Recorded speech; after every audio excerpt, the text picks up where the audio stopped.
से अमेरिकन राष्ट्रपति के द्वारा भारतीय प्रोडक्ट्स पर 26% का रेसिप्रोकल टैक्सेस लगाया गया है, तब से ही शेयर मार्केट में गिरावट देखी जा रही है। पहले दिन शेयर मार्केट में 300 अंकों की गिरावट देखी गई, तो आज दूसरे दिन शेयर मार्केट में लगभग 700 अंकों का गिरावट हो चुका है। तो शेयर मार्केट में बहुत ज़्यादा गिरावट देखी जा रही है। पहले दिन रुपया में तो मजबूती देखी गई थी। पहला दिन रुपया 7% मजबूत हुआ था। अब आज दूसरे दिन रुपया में कितनी गिरावट हो चुकी है, अभी इसका रिपोर्ट नहीं मिला।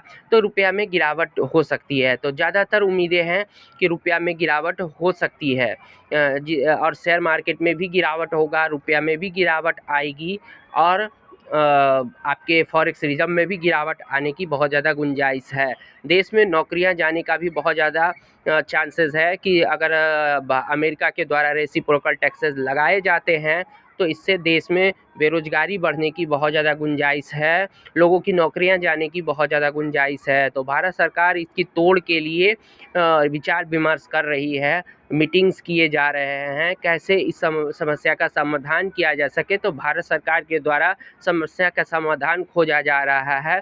हो सकता है कि कुछ दिनों में दोनों देशों के बीच में कोई ट्रेड डील हो सके, कोई ट्रेड एग्रीमेंट साइन हो सके, जिससे कि दोनों देशों के बीच में जो ट्रेड समस्याएं उत्पन्न हुई है उस समस्या का समाधान हो सके।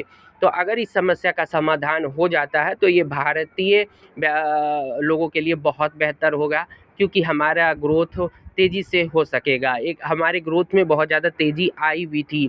सितंबर महीने से हमारे ग्रोथ में बहुत ज़्यादा गिरावट देखी जा रही थी। सितंबर महीने से रुपया में भी गिरावट देखी जा रही थी, फॉरेक्स रिजर्व में भी गिरावट देखी जा रही थी और इंडियन शेयर मार्केट में भी गिरावट देखी जा रही थी, जिसके कारण से हमारा जीडीपी ग्रोथ बहुत धीमा हो चुका था, हमारे इकोनॉमी का ग्रोथ बहुत कम हो चुका था।